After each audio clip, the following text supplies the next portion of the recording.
gis nga Pastef c'est pas comme les autres partis, c'est différent, la philosophie est différente aussi. Lu Sénégalais yi xamul rek dëgg moo ko lal. dëgg moo ko lal parce que en 2013 le parti est né en 2014. En 2013 buñ koy samp ñu ngi ko defoon zone de captage. waaw zone de captage. C'est ce jour-là que j'ai eu la connaissance de l'actuel président public monsieur Diomaye Bassirou Diomaye Faye. Jour boobu laa xamante ak Birame Souleye aussi. Jour boobu laa xamante pas mal de personnes, Mamadou Gueye, l'ancien directeur des domaines. L'actuel maire de Djiddah Thiaroye Kao. Voilà, l'actuel maire de Djiddah Thiaroye Kao, voilà. Jour boobu la ñu xamante. Donc lu ñu waxante foofu c'était très clair. mooy. Nii dañu bëgg a mettre en place un parti. Au début c'est pas un parti, on voudrait un mouvement. Et dans ces mouvements nous avons bu ñu demee bés kanam nit ñi ne non parce que c'est pas ambitieux du tout. Ñun lu ñu bëgg c'est conquérir le Sénégal. Cette transformation qu'on veut du Sénégal ne peut pas se faire à travers d'un mouvement, il faut qu'on crée un parti. Et ce parti aussi, on avait dit que il y aura des secrétaires généraux. On voulait même pas avoir un président. Parce que dañu bëggoon andi lu bees loo xam c'est un peu différent politiquement par rapport aux autres partis si doxalin si jëfiñ bu ñu dem bés kanam ñu ne non mënul nekk parce que il faudrait qu'on identifie le leader de ce parti-là. C'est lañ ne ok on va travailler maintenant sur le texte. On a travaillé sur le texte de ce mois d'octobre, novembre, décembre la ñu pare. ñu ne ok on va fixer la date du congrès de l'Assemblée générale le 4 janvier 2014 si la ñu créé Pastef au niveau de l'université et effectivement au niveau du BRG foofu lañ ko mettre en place. Et ce jour-là même si ma mémoire bonne dañu ne woon président Sonko dañu ne kan moo bëgg a nekk président, voilà c'était ça. Personne d'entre nous a levé sa main, personne dans cette salle-là. Vous étiez combien? Près de cinquantaine personnes, cinquantaine. Waaw je pense que 100 yi su motee sax ça na xaw a bizarre si man. Et que ce jour-là personne n'a levé, même Ousmane Sonko n'a pas levé sa main, personne. C'est par la suite au niveau de l'Assemblée nit ñi ne non. Fii koo xam ne moo gën a apte si ñun nañu waxante dëgg c'est Sonko moo gën a apte. Gars yi ne pourquoi? Parce que tey jii jiite woon na syndicat des impôts et domaines te réussir na ko donc pourquoi pas duñ jël mbir bi dënk ko si la gars yi forcé ko si la accepté. dañ ko forcé. Ah bien sûr. lan moo nekk posture am. Il était réticent. Après mu jëlee parole il a été très clair avec les gens. mu ne ñu lu ñuy dugg nii du caaxaan kenn xamuñu parmi nous kenn mësu def politique ba nit ñi ràññee la si wàllu politique.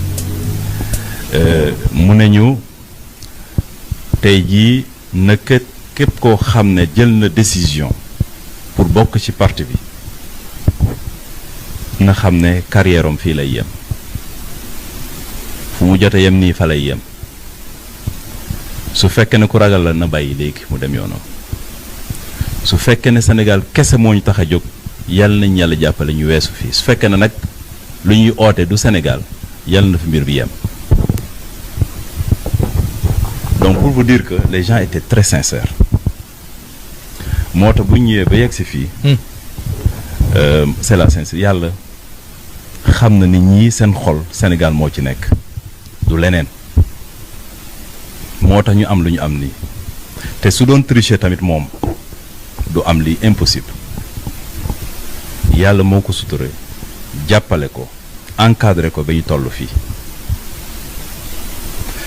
malgré les difficultés, Ousmane Sonko n'a pas de vie de famille. Je suis très bien placé pour le dire. wax ñu. même amul dans vie de la famille. confidence. oui. amul vie de famille. Ousmane mënul toog ak jabootam waxtaan gën yooyu yëpp amul. Il le vit très difficilement. Il veut bien mais toujours lu muy wax suñ ko waxee mais doo ci mu ne yaa leen tal li man nan lay def ba lu ma waxante ak nit ñi ma mën koo respecter mooy sama problème. Si on se sacrifie pas réew mi du dem te bàyyi leen nit ñi lu ñu wax rek ngeen jàppaloo nañu xool ñun fan lañ jëm la nuy suñu objectif bu ñu kenn détourné loo suñu objectif. Loolu man je peux dire que yàlla mayu ko ñëpp. déedéet yàlla mayu ko ñëpp même man mii sax man xam naa loolu. c'est-à-dire depuis bi nga ko xamee ba léegi varié wul ci position. non pas du tout pas du tout pas du tout. Je me souviens quand même un de ses paroles en 2017 bu ñu ko choisir comme député il était le seul bu jàll. Je me souviens aussi de notre résultat ici au niveau de la commune. Nous avions 1250 ou 1275 voix. ba léegi fàttewuma loolu moo ne suñ premier résultat fii on faisait porte à porte dugg di génn loolu rek lañ doon def bu ñu weesee loolu ba résultat yi gën je me souviens je rencontré chez lui mu ne ma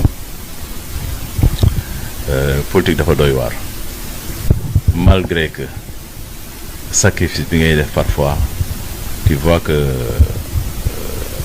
les gens sont un peu versatiles à un certain niveau dama ne ko yàlla baax na yàlla tamit dalay tester xool ndax yow li ngay wax dëgg la si yoon dina ko si yow mu ne ma noonu loolu moom je n'en disconviens pas ma ne ko nag vous avez dit une chose que j'ai pas oublié nga ne woon en 2014 bu ñuy sos parti bi nga ne su fekkee ne liggéey nañu sérieusement au bout de 5 ans réew mi mënuñu ko def sans Pastef ça je me souviens très bien de ce terme-là et il a dit mu ne su fekkee ne ñun suñu conviction bu nekk ci ñun ak lu ñu gëm pour Sénégal changé wuñu suñu discours on est resté constant au bout de 5 ans mënuñu wax am politique fii Sénégal te tudduñu te yàlla jox na ko dëgg effectivement bu ñu toogee 2017 2019 nekk élection on a eu combien 15%. oui. après est-ce que kenn wax na ci wàllu politique te tudduñu amul.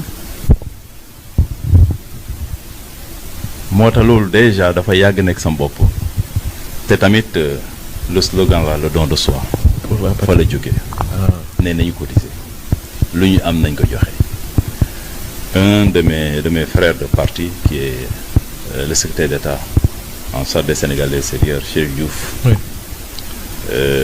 bu ma koy ñëkk ma ne ko parti bi de am na de ma ne ko parti ma yónnee ko mu liir mu oo ma téléphone reetaan mu ne ma mais yow kay nga def politique ma ne ko bii nag suñu parti mu ne ma man de parti vraiment dama politique dam ci xaw a arrêté yeneen yi quoi benn jour nag xaw ma nan la def déglu benn émission Ousmane Sonko mu oo ma mu ne mais ku ma déglu nii doy na ma mu ne mais mu ñibbisee jógee Canada su mu ñëwee vacances rek il faut qu'on se voit ñu seeti ma ne ko d'accord on y va ñu ànd dem añ ensemble discuter waxtaan mu ne ko léegi Canada puisque yaa ma ñëkk ci je te laisse la responsabilité nga organiser foofu Chérif dem ñëwaat année prochaine mu ñëw année suivante mu ñëwaat mu ne ma il faudrait que le don de soi bu ñuy wax nii que les gens cotisent. moom Chérif mu wax ma ko ma ne ko c'est possible mais ça sera ñun suñu biir mun nañ ko def mais pour que les Sénégalais qu'on les pousse à le faire ça sera difficile ça c'est en Europe et aux États et cetera mu ne ma tout dépend suñu doxalin mu ne ma Ousmane su rester au niveau de sa ligne j'en suis sûr et certain que lu ñu bëgg ci wàllu woowu mën na nekk après si je ne me trompe pas aussi il avait rencontré Ousmane wax ko loolu Ousmane xool ko reetaan quoi mu ne ko ah mais Sénégal ça sera difficile de Chérif li ngay wax nii Chérif ne ko c'est possible donc pour te dire que nit ku nekk lu mu jot a def si parti bi xam naa ko cotisation waaw loolu mën naa ne au fond à 100% si moom la jógee après finalement il nous a convaincus ce jour-là j'étais avec Maimouna Dièye Maimouna Dièye ok yow jëlal fànn bi nga wax ak ñii mu ne ma yow waxal ak ñii Matar Sène waxal ak ñii est-ce que xam nga Matar Sène poumon parti bi la ouais man de Matar Sène moom a jiitu même su fekkee ne 2013 laa ñëwoon période ma ñëw bokkoon na si ñoo xam ne ñetti personnes ñoo xam ñoo ñëkk a dox mbir mi pour parti bi taxaw waaw tendance à l'oublier moi je n'oublie pas ces gens-là war nañ leen delloo njukkal surtout. yow moo def ba xam Ousmane. ak seen rajo bu njëkk 1985. 85 déjà. oui on est très jeune. oui. à l'école primaire moom tam nekk près ñu bokk benn koñ à Ziguinchor fekk moom mu jógee toujours Sébikotane ñibbisi Ziguinchor donc si la ñu xamante ñuy fréquenter ñun ñëpp bokk groupe on est toujours ensemble boobu ba léegi donc c'est pas la politique qui nous a fait que la ñu xamante déedéet c'est loin de là non.